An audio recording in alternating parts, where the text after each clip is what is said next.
La multiplicación de células nos permite ser los organismos que hoy escuchamos y vemos este video, pero decisión que erróneamente tomada puede causar daños irreversibles y fatales para todo el organismo. Hola compañeros, nosotros somos el equipo número 1 integrado por Alessandro, Erika, Ariday, Sergio, Regina, Diana y su servidor Elías, y en esta ocasión hablaremos de proliferación celular.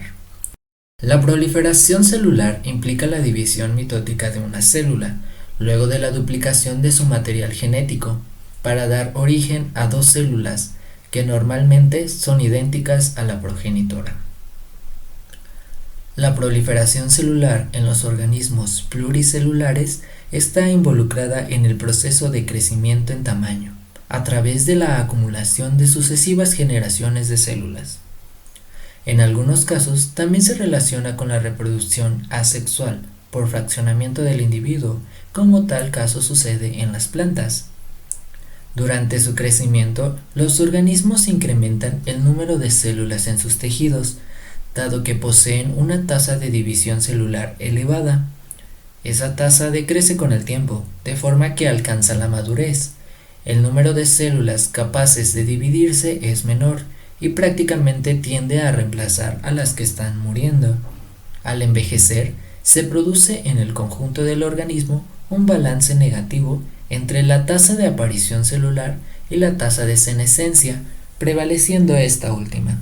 Solo son aquellas células especializadas, tales como las del sistema hematopoyético, el epitelio intestinal o hepáticas, que mantienen una proliferación activa en el organismo adulto. Esta proliferación no ocurre en forma arbitraria, sino que se lleva a cabo en forma ordenada y coordinada dentro de determinadas regiones o tejidos del organismo. Pero si algo de esto falla y se convierte en una proliferación celular descontrolada y continua de un linaje celular, es lo que provoca la aparición de tumores, como lo veremos más adelante. Frente a este hecho entonces, que todas las células proliferantes tienen la capacidad de entrar en quiescencia, también denominada nuestra etapa como G0 en el ciclo celular, y que por otro lado todas las células quiescentes, salvo aquellas que han alcanzado una diferenciación terminal, pueden reingresar al ciclo de división mitótica, surge la interrogante acerca de cuáles son los mecanismos que controlan esta verdadera toma de decisión celular. Y más inquietante aún, ¿cuáles son las consecuencias asociadas a una desregulación de estos mecanismos? Pues lo veremos a continuación. La proliferación celular en los organismos pluricelulares está involucrada en el proceso de crecimiento en tamaño a través de la acumulación de sucesivas generaciones de células. Esta proliferación no ocurre en forma arbitraria, sino que se lleva a cabo de forma ordenada y coordinada dentro de determinadas regiones y tejidos de los organismos. Es por eso que va de la mano con el ciclo celular, el cual definimos como la sucesión de cambios que ocurren durante la vida de la célula. En la fase G1, la célula aumenta de tamaño, al mismo tiempo que se sintetizan compuestos necesarios para la replicación del ADN. La denominación G viene de la palabra gap, que significa vacío, hueco o brecha. En esa etapa no se producen cambios visibles al microscopio ni en el material hereditario. Existe un punto de desarrollo en el que la célula alcanza la aptitud para dividirse. Si este punto es superado al darse las condiciones adecuadas, se desencadenan irreversiblemente los procesos que llevan a completar el ciclo.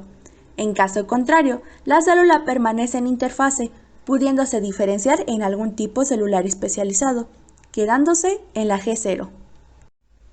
Cuando la célula pasa de G1 a un estado denominado G0, en el cual se produce la diferenciación, esto significa que adquiere características morfológicas y funciones particulares según el tejido al que pertenece. En este estado, la célula es incapaz de dividirse.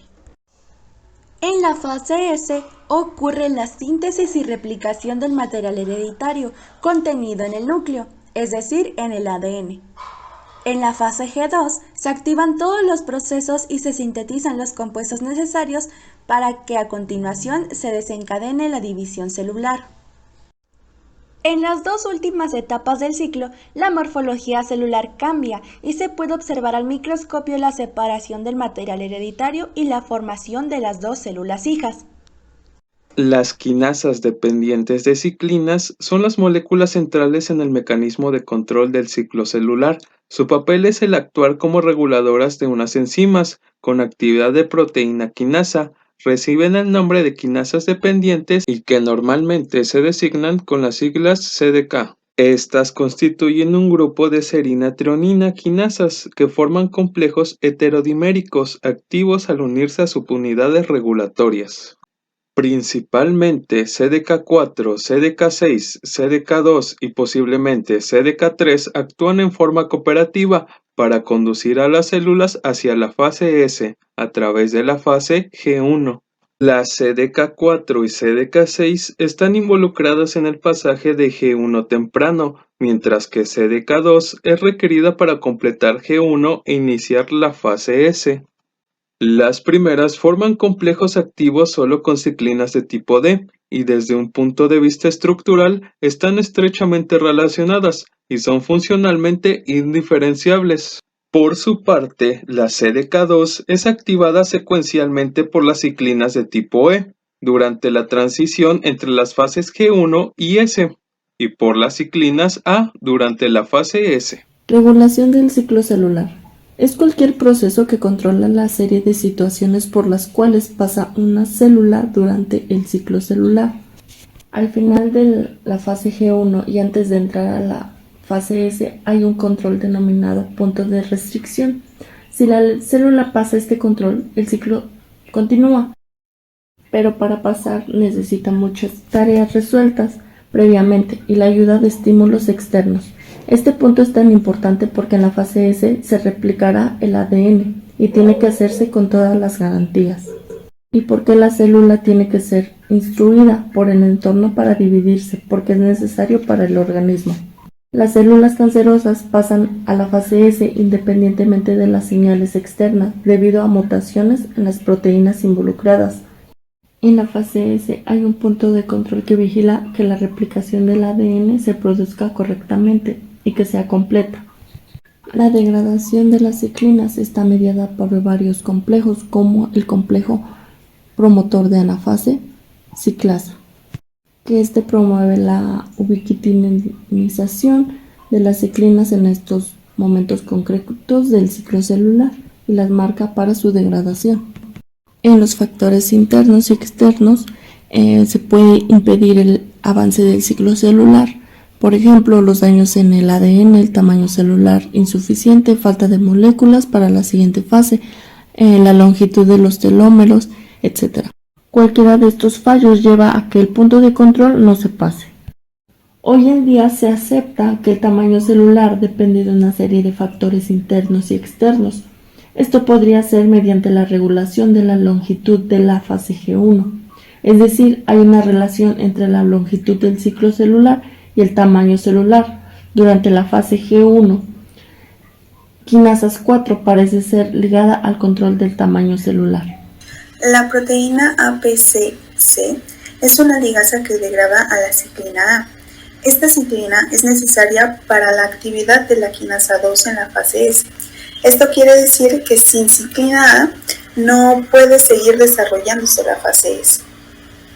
Esta proteína necesita de la proteína CDH1 para estar activa y tiene dos maneras de inhibir a las proteínas CDH1.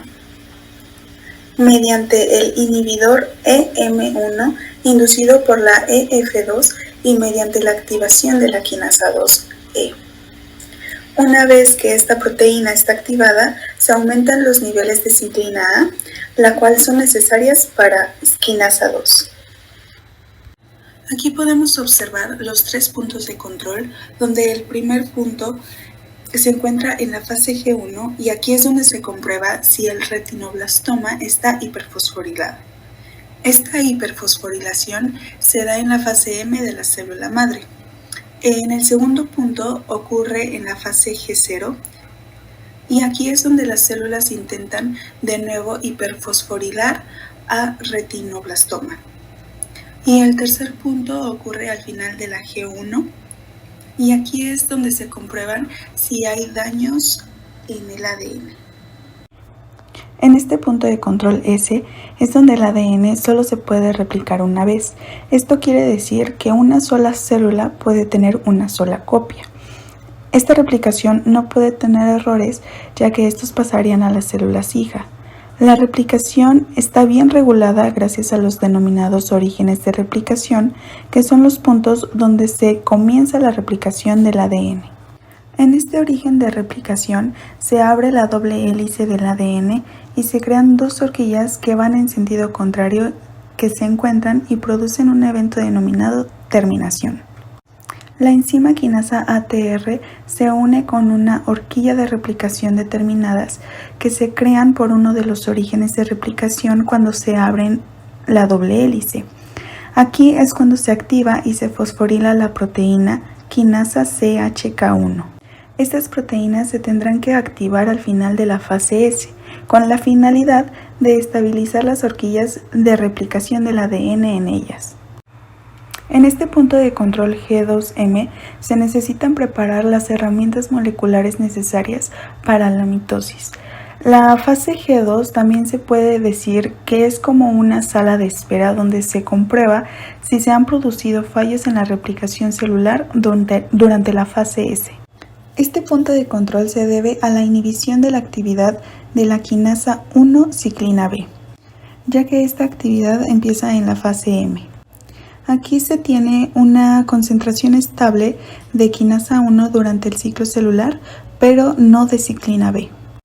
La síntesis de ciclina B es máxima durante la fase G2, ya que su degradación empieza en la metafase y así continúa a lo largo de la G1.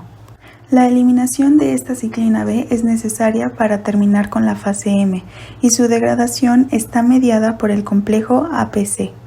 Quinasa 1, además de unirse a una ciclina B, tiene que ser fosforilada por CAC para activarse. La actividad de quinasa 1B está inhibida por la quinasa WEE1, ya que fosforila quinasa 1B y la mantiene inactiva. Y un mecanismo de encendido y apagado es el inicio de la fase M, ya que la fosfatasa CDC25 elimina este fósforo inactivador. Cuando se llegan a producir daños en el ADN en la fase S, estos son detectados por el complejo mRN. ATM y ATR fosforilan y activan las proteínas CHK1 y CHK2, que son enzimas de quinasas que están involucradas en el punto de control G2M, produciendo el impedimento de la fase M, ya que CDC25 es una fosfatasa que activa a CDK1B, que es fosforilada e inhibida por ATR. Y si este daño no se repara, se activa el factor P53 para iniciar la muerte celular por apoptosis. La formación del cáncer durante la proliferación celular, o también conocida como carcinogénesis, se va a desarrollar durante 3 etapas diferentes, las cuales son iniciación, promoción y progresión. La primera, que es la iniciación, ocurre a nivel del genoma, y las alteraciones pueden darse en los tumores benignos y malignos, al igual que la segunda etapa. Pero la tercera, o sea la de progresión, es exclusiva de la transformación maligna. Los agentes que actúan en la primera etapa pueden ser de 3 tipos: físicos, químicos o virales. Los físicos están constituidos por las radiaciones que dañan. Ionizando las bases, deprimen al gen de la proteína P53. Pueden estimular citoquinas como la IL-1 y 6, que actúan como verdaderos factores de crecimiento. Facilitan la formación de radicales libres y pueden lesionar al gen que codifican para el complejo mayor de histocompatibilidad, el cual se encuentra en el CR6. Químicos. Tienen como blanco preferencial al nitrógeno de la guanina. Algunos ejemplos son las alquilantes, aminas aromáticas, nitrosaminas y grasas poliinsaturadas, produciendo mutaciones que son irreversibles. La afloxina que es una aislada de alimentos contaminados con un tipo de hongo, se considera oncogénica para la célula hepática. Virales. Actúan introduciendo sus propias oncoproteínas al genoma de la célula afectada, con la cual la misma cambiará su código normal, por el que imponen los oncogenes virales. Tal es el caso del virus del papiloma humano, el Epstein-Barr y de las hepatitis B y C. La segunda fase es la promoción, que representa la etapa de crecimiento tisular con la formación del tumor. Participan los factores del crecimiento y los receptores a los factores de crecimiento, como así también la angiogénesis y degradación de las matrices extracelulares. Y por último, está la fase de la progresión. Implica la capacidad de invadir tejidos vecinos o a distancia por parte de la célula tumoral maligna. Esa capacidad está codificada también en los genes de la misma, con modificaciones estructurales y funcionales. Mediante el análisis genético y molecular de neoplasias desarrolladas en seres humanos, demuestra que, en la gran mayoría de ellos se encuentran mutaciones o alteraciones en la expresión de genes que codifican para proteínas reguladoras del ciclo celular. Este hecho marca la importancia del estricto control que debe ser mantenido sobre el equilibrio quiescencia en relación con la proliferación para la prevención del cáncer en humanos.